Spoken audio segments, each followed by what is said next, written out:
बिस्मिल्लाहिर्रहमानिर्रहीम। अस्सलाम वालेकुम students, your instructor Mohammad Irfan Qayyum and welcome to my YouTube channel success preacher. उम्मीद करता हूँ सभी लोग खैरियत के साथ होंगे। बच्चे, आज के इस पर्टिकुलर वीडियो के अंदर हम 25 सितंबर को मॉर्निंग का जो पेपर हुआ है हम लोग उसको डिस्कस करेंगे। अब काफ़ी बच्चे क्लेम कर रहे होते हैं कि सर आप एक एमसीक्यू शेयर कर रहे होते हैं, ये वो ब्ला ब्ला। अल्लाह की ज़ात बेहतर जानती है कि मैं किस किस्म के एमसीक्यू शेयर कर रहा होता हूँ। एनी ये बच्चन मेरे साथ पीडीएफ भी शेयर की है, तो मैं उसी के ऊपर डिस्कशन करवाना स्टार्ट कर रहा हूँ, क्योंकि बजाय इस चीज़ के स्लाइड्स के ऊपर भी मेहनत करें और फिर अलग से बाद में कमेंट्स भी बच्चों कैसे पढ़ें, तो बेहतर है कि हम लोग जो है वो मुझे पीडीएफ अवेलेबल हुई है, मैं उसी के साथ जो है वो मैं आप लोगों को डिस्कशन जो है वो करवा देता हूँ। बच्चे, पीएमसी का जो भी ड्रामा चल रहा है, पेपर लीक हुआ या नहीं हुआ, आप लोगों के जो टेस्ट रहते हैं ना, एटलीस्ट आप लोग अच्छे से टेस्ट दें। बाकी अल्लाह ताला की ज़ात बेहतर जानती है क्या होगा क्या नहीं होगा। मैं तो खुद इस फेवर में हूँ कि भाई रिपीट होना चाहिए, एनएमडी का रिकंडक्ट होना चाहिए। बहुत ज़्यादा बच्चों के साथ नाइंसाफ़ी हुई है। सो लेट्स सी क्या होता है कि हमारे चाहने ना चाहने से शायद यहाँ पे फ़र्क नहीं पड़ रहा, लेकिन अल्लाह ताला की ज़ात जब चाहेगी तो वो ज़रूर हो जाएगा। तो आप लोग अल्लाह ताला से दुआ करते रहें, जिनका हो चुका है और जिनका भी रहता है वो अपनी तैयारी अच्छे तरीके से करते रहें। एनी हाउ, क्वेश्चन नंबर 1 के principal quantum number can be represented as. बच्चे, हम लोगों ने प्रिंसिपल क्वांटम नंबर को रिप्रेजेंट करवाना है। तो प्रिंसिपल क्वांटम नंबर हमें पता है कि हमेशा 1 से स्टार्ट होता है, ये कभी भी 0 से स्टार्ट नहीं हो सकता। तो आप लोगों के पास चार्ली ऑप्शन भी नहीं हो सकती, आप लोगों के पास डेल्टा ऑप्शन भी नहीं हो सकती। अब दो ऑप्शंस बचती हैं, अल्फा और बीटा। जो अल्फा है वो हमारे पास खत्म हो चुका है, कहाँ पे जाके 100 के ऊपर जाके। लेकिन बच्चे याद रखिएगा, प्रिंसिपल क्वांटम नंबर जो है वो हमारे पास 1 से स्टार्ट होके सो ऑन चलता ही रहता है, अप टू इनफाइनाइट जाता है। तो हमारे पास यहाँ पर जो राइट ऑप्शन है वो हमें बीटा देखने को मिलेगा। हमारे पास अल्फा भी नहीं होगा और चार्ली डेल्टा भी हमारे पास जो है वो राइट ऑप्शन नहीं होगी।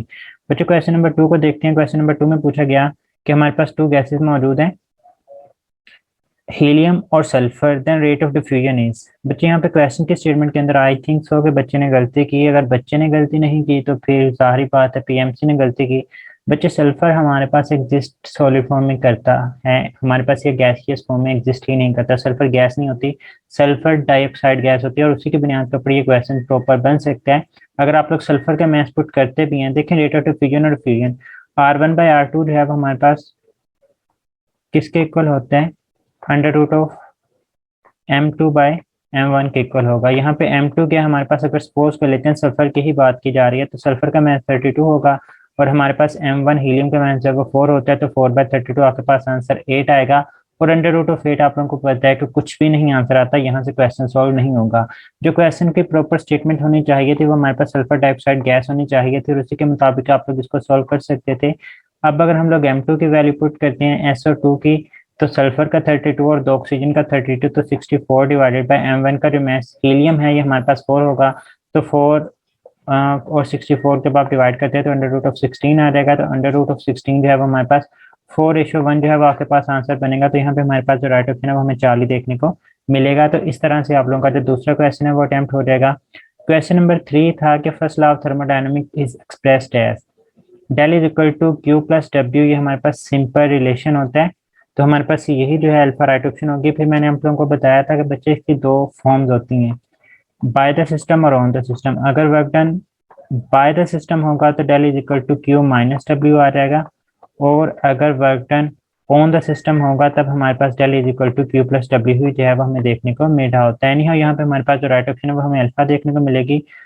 Question number 4, cobalt has unpaired electrons. तो बच्चे, आपको कोबाल्ट की इलेक्ट्रॉनिक कॉन्फ़िगरेशन पता होनी चाहिए। हमारे पास शक्तिवान करें मना, फिर कौन निकाले कुएं से जैन मीट से। जो कोबाल्ट है ये हमारे पास किस नंबर पे आ रहा है, कोबाल्ट कौन निकाले कुएं से जैन को। तो कोबाल्ट जो है वो 27 नंबर के ऊपर आ जाते हैं।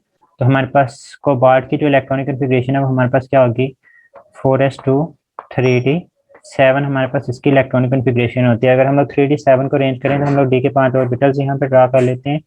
ये हमारे पास डी के 5 ऑर्बिटल, पहले पांचों के अंदर एक एक इलेक्ट्रॉन को रख देते हैं हम लोग, फिर जो रिमेनिंग दो इलेक्ट्रॉन है वो हम लोग इनको फिल कर देते हैं। तो आप लोगों के पास कितने अनपेयर्ड इलेक्ट्रॉन मौजूद है, हमारे पास 3। तो हमारे पास यहाँ पे जो राइट ऑप्शन है वो हमें अल्फा देखने को मिलेगी।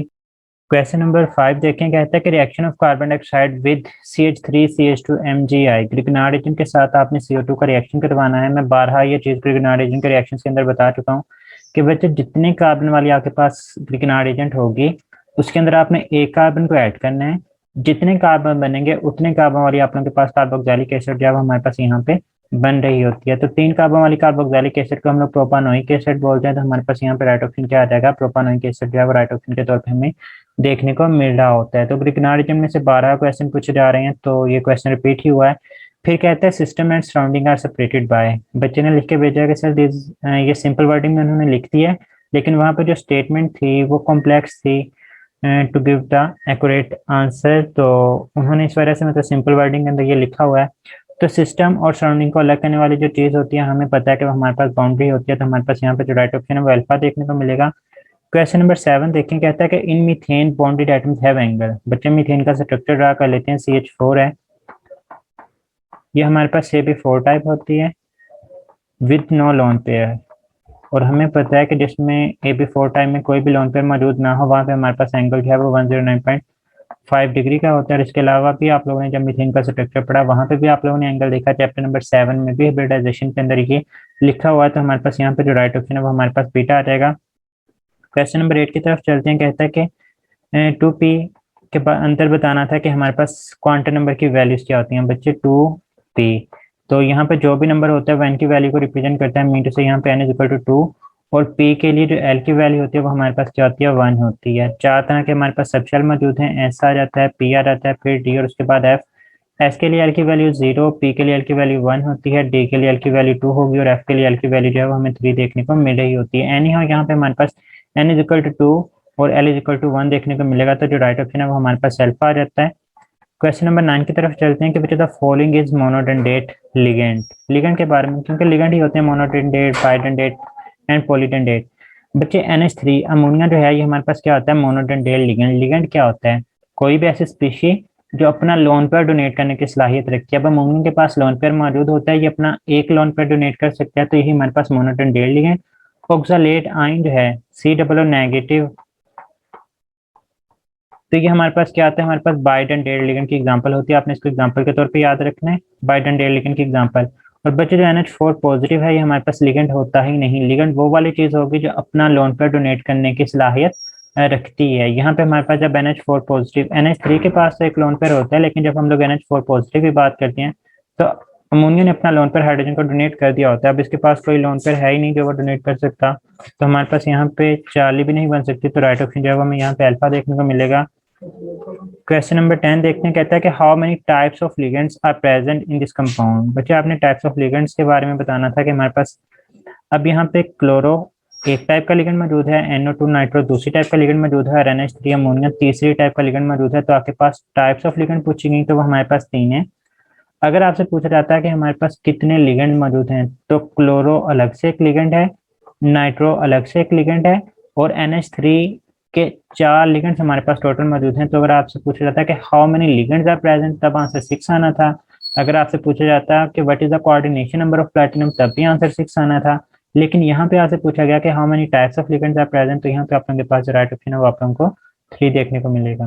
क्वेश्चन नंबर 11 की बात करते हैं। क्वेश्चन नंबर 11 में बच्चे पूछा गया हमारे से कि एलिसाइक्लिक कंपाउंड रिजेंबल विद। बच्चे अगर आप लोग PTB chapter number 7 second year chemistry की बुक खोलते हैं, तो जहाँ पे क्लासिफिकेशन ऑफ ऑर्गेनिक कंपाउंड लिखा हुआ है, वहाँ पे इसने क्लियर कर लिखा हुआ है कि हमारे पास कार्बोसाइक्लिक कंपाउंड की फर्दर 2 टाइप्स होती हैं। नंबर 1 एलिसाइक्लिक और नंबर 2 एरोमेटिक कंपाउंड। एलिसाइक्लिक की पहली ही लाइन के अंदर लिखते हैं कि इसके अंदर 3 या 3 से ज्यादा कार्बन एटम मौजूद होते हैं, और ये रिजेंबल करते हैं एलिफेटिक कंपाउंड के साथ। बच्चे एलिफेटिक कंपाउंड के साथ रिजेंबल करने की भी रीजन होती है। रीजन इसलिए होती है बेसिकली कि इनको डिराइव ही एलिफेटिक कंपाउंड से किया गया था। यानी हो ये अलग से सारी की सारी हिस्ट्री कहानी है, वो हमारे पास यहाँ पे कंसर्न नहीं है। सिर्फ आंसर ही देखें कि एलिसाइक्लिक कंपाउंड है वो रिजेंबलेंस रखते हैं किन चीजों के साथ, एलिफेटिक कंपाउंड के साथ जब रिजेंबलेंस रखते हैं। तो यहाँ पे हमारे पास जो राइट ऑप्शन है वो 4 ही आ जाएगा। बच्चे क्वेश्चन नंबर 12 के अंदर है कि which of the following is used as hypnotic drug. हम लोग इनमें से किस चीज को जो है वो हाइप्नोटिक ड्रग के तौर पे इस्तेमाल कर सकते हैं। अगेन यूजेज ऑफ फॉर्मेल्डिहाइड और एसिटाल्डिहाइड में से क्वेश्चन पूछा गया। मैंने बार बार वीडियोस के अंदर बताया कि बच्चे इन चीजों को आप लोगों ने अच्छे तरीके से करना है। हाइप्नोटिक ड्रग के तौर पे जो इस्तेमाल होने वाली चीजें होती हैं बच्चे 2, एथेनॉल ट्राइमर और जो हमारे पास क्लोरल हाइड्रेट होता है, इन दोनों को हम लोग हाइप्नोटिक ड्रग के तौर पे इस्तेमाल कर सकते हैं। कौन सी 2 चीजें, क्लोरल हाइड्रेट और एथेनॉल प्राइमर, इनको हाइप्नोटिक ड्रग के तौर पे इस्तेमाल करते हैं। जबकि एथेनॉल टेट्रामर को जो है वो हम लोग इस्तेमाल कर रहे होते हैं एज अ स्लग पॉइजन। तो यहाँ पे क्लोरल हाइड्रेट और एथेनॉल ट्राइमर दोनों की दोनों ठीक हैं। अब उन्होंने कहा है कि this confuse me, A and B both नहीं थे, instead B and C given थे। तो ये पीएमसी की नकासी का आप लोग सिस्टम देख सकते हैं। Anyhow both A and B यहाँ पे राइट ऑप्शन होनी चाहिए थी, तो मैं बोथ बी एंड सी को ही यहाँ पे सिलेक्ट करता, क्योंकि मे भी टाइपिंग मिस्टेक हो सकती है, human error is always there. तो क्योंकि दोनों के दोनों क्लोरल हाइड्रेट भी है, एथेनॉल ट्राइमर भी है, एक और अल्कोहल था, तो वो अल्कोहल उन्हें पता नहीं कि कौन सा था, लेकिन वो एथेनॉल टेट्रामर ही हो सकता है जो कि स्लग पॉइजन के तौर पे इस्तेमाल हो सकता है। यानी हो यहाँ पे दोनों के दोनों ऑप्शन क्लोरल हाइड्रेट और एथेनॉल ट्राइमर का हम लोग जब इस्तेमाल कर रहे होते हैं। बच्चों क्वेश्चन नंबर 13 की तरफ देखते हैं। 13 में पूछा गया था कि हमारे पास कौन सा टेस्ट जो है वो हम लोग अमाइनो एसिड्स के लिए इस्तेमाल करते हैं। तो बच्चों अमाइनो एसिड्स के लिए इस्तेमाल होने वाला जो टेस्ट होता है वो हमारे पास नीन हाइड्रोजन टेस्ट होते हैं, जबकि फैलिंग टेस्ट और टॉलरेंस टेस्ट किसके लिए होते हैं, हमारे पास एल्डिहाइड्स के लिए होते हैं। और कीटोन्स ये वाले टेस्ट है वो नहीं दे रहे होते। आपसे ये पूछा जा सकता है कि नीन हाइड्रोजन टेस्ट के अंदर हमारे पास कलर कौन सा होता है, तो इंटेंस ब्लूइश वायलेट कलर जो है वो हमें देखने को मिल रहा होता है। तो ये वाली बात भी एमसीक्यूज के तौर पे पूछी जा सकती है, और इवन पूछी भी जा चुकी है। तो हमारे पास यहाँ पे जो राइट ऑप्शन है वो अल्फा आ जाएगा। क्वेश्चन नंबर 14 को देखें, पूछा गया कि इनमें से कौन सा सॉलिड जो है वो हमारे पास नॉन पोलर इन नेचर होते हैं। तो बच्चे जो मोलेकुलर सॉलिड होते हैं ये पोलर भी हो सकते हैं और नॉन पोलर भी हो सकते हैं। तो दोनों तरह के हमें सॉलिड देखने को मिल रहे होते हैं, इसमें कोई शक नहीं है। लेकिन जो हमारे पास कोवलेंट सॉलिड्स होते हैं ये हमारे पास क्या होते हैं बच्चे, सारे के सारे हमारे पास नॉन पोलर ही होते हैं, और इसी वजह से ये नॉन पोलर सॉल्वेंट्स के अंदर जो है वो हमें हलशुदा देखने को मिल रहे होते हैं। तो यहाँ पे आप लोगों के पास जो राइट ऑप्शन है वो कोवलेंट सॉलिड आ जाएगा। मोलेकुलर सॉलिड एग्जिस्ट करते हैं लेकिन वो पोलर फॉर्म में भी एग्जिस्ट करते हुए दिखाई दे रहे होते हैं। क्वेश्चन नंबर 15 है कि ओजोन जो है वो किसके एलोट्रोपिक फॉर्म है, और ये क्या होती है, मोर पॉइजनस या लेस पॉइजनस। बच्चे हमें पता है कि ओजोन O3 है, ये एलोट्रोपिक फॉर्म ऑफ ऑक्सीजन है, तो क्लोरीन की तो है ही नहीं, सिरे से ये गलत हो गया। एंड इज डैश पॉइजनस, तो ओजोन हमें पता है कि खतरनाक गैस होती है, तो मोर पॉइजनस होगी, तो हम लोग यहाँ पे राइट ऑप्शन जो है वो हम लोग डेल्टा को मार्क कर रहे होंगे। Question number 16, the existence of dash in more than one crystalline form is called allotropy. बच्चे 9th क्लास की केमिस्ट्री चैप्टर नंबर 6 के अंदर लिखा हुआ है कि the existence of an element in more than one allotropic form is called as allotropy. पहली दफा आप लोगों ने वहां पे डेफिनेशन पढ़ी हुई है, फिर चैप्टर नंबर 4 में फर्स्ट ईयर केमिस्ट्री पीटीबी के अंदर भी ये डेफिनेशन लिखी है कि किसी एक एलिमेंट का एक से ज्यादा शक्लों के अंदर पाया जाना वो हमारे पास एलोट्रोपी कहलाता है, एलोट्रोप्स कहलाते हैं। लाइक हमारे पास ऑक्सीजन O2 की फॉर्म में भी पाया जा सकता है और O3 की फॉर्म में भी पाया जाता है। कार्बन जो है एलिमेंट है हमारे पास, ये डायमंड की फॉर्म में भी पाया जाता है, ये ग्रेफाइट की फॉर्म में भी पाया जाता है, ये बकीबोर्ड की फॉर्म में भी हमारे पास एग्जिस्ट कर रहा होता है। तो एक एलिमेंट का एक से ज्यादा शक्लों के अंदर पाया जाना है हमारे पास एलोट्रोप्स कहलाते हैं। तो हमारे पास यहाँ पे जो राइट ऑप्शन है वो हमारे पास एलिमेंट आ जाएगा। क्वेश्चन नंबर 17 की बात करते हैं। क्वेश्चन नंबर 17 में पूछा गया था कि हमारे पास which of the following is the polymorph. तो बच्चे जो पॉलीमॉर्फ होते हैं वो हमें पता है कि एक ऐसा फिनोमिना होता है जिसमें एक कंपाउंड है वो एक से ज्यादा शक्लों के अंदर एग्जिस्ट कर रहा होता है। तो हमारी बुक के अंदर दो ही एग्जांपल गिवन है, एक AgNO3 की गिवन है और एक कैल्शियम कार्बोनेट की गिवन है। यहाँ पे हमारे पास जो राइट ऑप्शन बनेगा वो AgNO3 आ जाएगा। AgNO3 दो फॉर्म्स के अंदर एग्जिस्ट करता है। नंबर 1 हमारे पास रोम्बोहेड्रल टाइप आ जाती है, आपको वैसे पता होना चाहिए कि ये कौन कौन से टाइप के अंदर एग्जिस्ट करती हैं। तो number 1 is the rhombohedral type, number 2 is the orthorhombic. तो ये दोनों की दोनों बातें जो है वो आप लोगों की फिंगर टिप के ऊपर होनी चाहिए कि ये इन फॉर्म्स के अंदर हम एग्जिस्ट करते हुए दिखाई दे रहे होते हैं। एनी हाउ नेक्स्ट क्वेश्चन करते हैं। कहता है कि one propanol when reacts with HCl in the presence of ZnCl2 is फौरी तौर पे हो जाता है, 5 से 10 मिनट लेगा, या फिर कंटिन्यूसली हम लोग इसको हीट करते जाएं फिर जाके ये रिएक्शन होता है। बच्चे ये हमारे पास बेसिकली क्वेश्चन है ल्यूकास टेस्ट से। जब ल्यूकास टेस्ट की बात हुई तो हम लोगों ने बात की कि हमारे पास इनको अल्कोहल्स को डिफरेंशिएट करने के लिए इस्तेमाल करते हैं। जो हमारे पास टर्शियल अल्कोहल्स होते हैं वो फौरी तौर पर रिएक्शन दे देंगे, जो हमारे पास सेकेंडरी अल्कोहल्स होते हैं वो हमारे पास 5 से 10 मिनट के बाद ये रिएक्शन दे देते हैं, और जो हमारे पास प्राइमरी अल्कोहल होते हैं हमें उन्हें कंटिन्यूसली हीट करना पड़ता है, तब जाके जो है हमारे पास अल्कोहल जो है वो अल्काइल हैलाइड की ऑयली लेयर जो है वो हमारे पास बना रहे होते हैं। तो यहाँ पे आपको सिंपली ये पता होना चाहिए कि हमारे पास वन प्रोपानॉल क्या है, प्राइमरी है, सेकेंडरी या टर्शरी। तो हम लोग वन प्रोपानॉल का स्ट्रक्चर ड्रा कर लेते हैं। प्रोपानॉल के अंदर 3 कार्बन और 1 के ऊपर तो OH अटैच करना है। तो ये देखें बच्चे OH जिस कार्बन के साथ अटैच है वो आगे डायरेक्टली एक कार्बन के साथ अटैच है, तो मीटू से हमारे पास ये प्राइमरी कार्बन है, और प्राइमरी कार्बन के साथ अगर OH अटैच होगा तो इसको हम लोग क्या बोलेंगे, हमारे पास प्राइमरी अल्कोहल है। और primary alcohol on continuously heating जो है वो हमारे पास oily layer of alkyl halide बनाता है। तो हमारे पास राइट ऑप्शन 4 ही बनेगा। इमीडिएट रिएक्शन कौन शो करता है, जो हमारे पास टर्शियल अल्कोहल्स होते हैं। और हमारे पास 5 से 10 मिनट कौन सी चीज़ ले रही होती है जो हमारे पास सेकेंडरी अल्कोहल होते हैं कि तमाम की तमाम बातें आप लोगों को पता होनी चाहिए। क्वेश्चन नंबर 20 है कि FeCl3 रिएक्ट्स विद, बच्चे ने लिखा हुआ है कि the statement was confusing but reactant and options are accurate. तो बच्चे FeCl3 का हमारी बुक के अंदर ना PTB की मैं बात कर रहा हूँ, किसी और बुक में लिखा हो तो मुझे इतना ज़्यादा आइडिया नहीं है।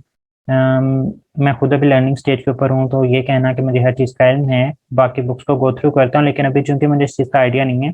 तो अगर आपको किसी भी बुक के अंदर, मतलब आप किसी भी बोर्ड से बिलोंग करते हैं और अगर आप उनकी बुक में इन दोनों में से किसी के साथ भी रिएक्शन लिखा हुआ है तो मेरे साथ लाजमी शेयर कीजिएगा। एनी हाउ FeCl3 हम लोग वहाँ पे तो इस्तेमाल करते हैं जब हम लोग बेंजीन के रिएक्शन करते हैं, फ्रेडोक्राफ्ट एल्काइलेशन और एसाइलेशन। AlCl3 के साथ साथ FeCl3 भी इस्तेमाल किया जा सकता है।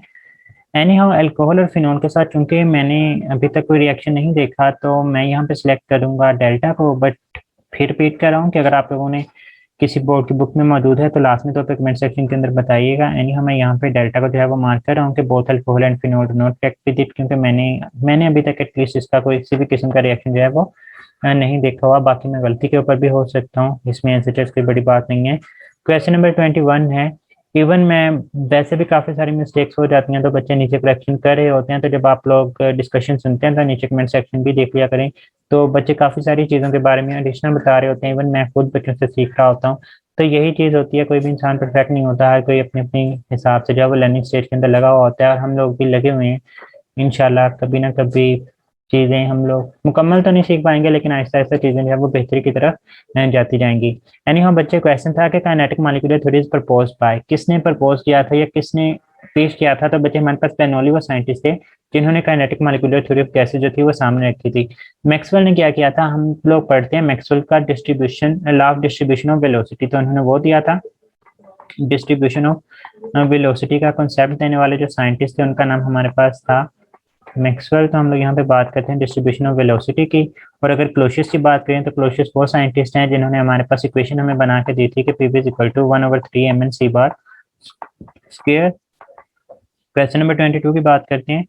पूछा गया था कि in rate equation of SN2 the order of reaction is. बच्चे SN2 nucleophilic substitution bimolecular, bimolecular है। SN2 होता है, इसके अंदर दो मालिक्यूल्स पार्टिसिपेट करते हैं और दोनों के ऊपर ही हमारे पास OH अटैकिंग रिएजेंट होता है प्लस जो अल्काइल हैलाइड होता है। दोनों के ऊपर ये डिपेंड कर रहा होता है क्योंकि ये एक ही स्टेप के ऊपर मुश्तमिल रिएक्शन होता है। तो हमारे पास यहाँ पे जो ऑर्डर ऑफ रिएक्शन है वो हमें 2 देखने को मिलते हैं। क्वेश्चन नंबर 23 के alkyl halides undergo dash reaction easily. Alkyl halide किस किस्म के रिएक्शन जो हैं वो जनरली हमें शो करते हुए दिखाई दे रहे होते हैं। बच्चे जो अल्काइल हैलाइड्स होते हैं दोनों तरह के रिएक्शन शो करते हैं, न्यूक्लियोफिलिक सब्स्टिट्यूशन भी शो करते हैं और साथ ही साथ एलिमिनेशन भी शो करते हैं। लेकिन न्यूक्लियोफिलिक एडिशन भी नहीं होगा, इलेक्ट्रोफिलिक सब्स्टिट्यूशन भी नहीं होगा। जो सब्स्टिट्यूशन होती है वो न्यूक्लियोफिलिक होती है, लाइक हम लोग पढ़ते हैं कि CH3Cl है तो इसमें क्लोरीन एक नेगेटिव स्पीशी को उतारना है और उसकी जगह पे नेगेटिव स्पीशी को ही ऐड करवाना है आप लोगों ने। तो जब नेगेटिव नेगेटिव को रिप्लेस करते हैं तो हमारे पास कौन सा होता है, ये न्यूक्लियोफिलिक सब्स्टिट्यूशन रिएक्शन जो है वो हमें देखने को मिल रहा होता है। तो यहाँ पे हम लोग मार्क कर देंगे अल्फा ऑप्शन को, न्यूक्लियोफिलिक सब्स्टिट्यूशन रिएक्शन जो है वो इजीली ये वाली चीजें जो है वो दे रही होती हैं। क्वेश्चन नंबर 24 के which the following reaction is not given by carbonyl carbon. बच्चे ने लिखा कि सर इस स्टेटमेंट के अंदर वो इतनी ज़्यादा कन्फ्यूजन, मतलब इतना ज़्यादा कंफर्म नहीं है, वो कन्फ्यूजन में है कि कार्बोनिल कंपाउंड की बात हुई थी या कार्बोनिल कार्बन की। एनी हाउ हम लोग देखते हैं क्वेश्चन को, कहता है कि which the following reaction is not given by carbonyl carbon या कार्बोनिल कंपाउंड। तो बच्चे हम लोगों ने कार्बोनिल कंपाउंड्स के रिएक्शन देखे हुए हैं, वो हमारे पास न्यूक्लियोफिलिक ही जनरली बुक के ऊपर भी लाइन लिखी है कि हमारे पास ज़्यादातर जो रिएक्शन शो होते हैं वो हमारे पास न्यूक्लियोफिलिक रिएक्शंस ही हमें देखने को मिल रहे होते हैं, इलेक्ट्रोफिलिक के हिसाब से हमें नहीं देखने को मिलते। तो क्वेश्चंस की चूंकि प्रॉपर ऑप्शन भी नहीं है इस वजह से हम लोग सही मार्क नहीं कर सकते। एनी हाउ ना ये इलेक्ट्रोफिलिक सब्स्टिट्यूशन शो करते हैं ना ही इलेक्ट्रोफिलिक इलिमिनेशन शो कर रहे होते हैं। तो यहाँ पे इनमें से कोई भी ऑप्शन हम लोग सेलेक्ट नहीं कर सकते, दोनों ही नहीं शो कर रहे होते। मे भी यहाँ पे हमारे पास चार्ली और डेल्टा में ये ऑप्शन मौजूद हो कि दोनों तरह के ही नहीं शो होते। एनी हाउ क्वेश्चन नंबर 25 की बात करते हैं। यहाँ पे पूछा गया कि कौन सा जो हमारे पास कंपाउंड है वो कैनिजारो रिएक्शन नहीं देता। बच्चे कैनिजारो रिएक्शन वो तमाम के तमाम कंपाउंड्स देते हैं जिनके अंदर हमारे पास अल्फा हाइड्रोजन एब्सेंट होती है, alpha hydrogen must be absent. तो फॉर्मेल्डिहाइड की बात करें तो HC डबल बॉन्ड OH, इसमें अल्फा हाइड्रोजन नहीं है। अल्फा हाइड्रोजन किसको बोलते हैं कि ये हमारे पास कार्बोनिल कार्बन है, C डबल बॉन्ड O, इसके साथ जो कार्बन अटैच है इस कार्बन के साथ डायरेक्टली अटैच हाइड्रोजन को हम लोग क्या बोलते हैं, हमारे पास अल्फा हाइड्रोजन कहलाएगा, क्योंकि अल्फा कार्बन के साथ directly attach hydrogen alpha hydrogen कहलाएगा। अगर एसिटाल्डिहाइड की बात करें तो सी डबल बॉन्ड ओ के एक तरफ सी के साथ 3 हाइड्रोजन जो है वो अटैच होते हैं, तो बच्चे इसमें अल्फा हाइड्रोजन हमारे पास मौजूद है, तो ये तो नहीं देगा एसिटाल्डिहाइड। बेंजील्डिहाइड देख लेते हैं, हमारे पास बेंजीन है, C double bond O H, ये हमारे पास अल्फा कार्बन तो है, लेकिन बच्चे इस कार्बन ने यहाँ पे एक डबल बॉन्ड बनाया होता है, एक उसने इधर बॉन्ड बना लिया कार्बन के साथ और एक उसने यहाँ पे बॉन्ड बना लिया, तो इसके पास भी अल्फा हाइड्रोजन मौजूद नहीं होता, तो ये भी ये रिएक्शन शो नहीं करेगा।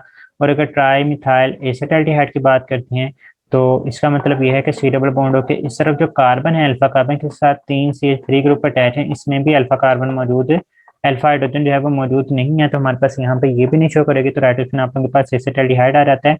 क्वेश्चन नंबर 26 के इनमें से बताना था कि एडिशन पॉलीमर जो है वो बच्चे हमारे पास कौन सा होता है।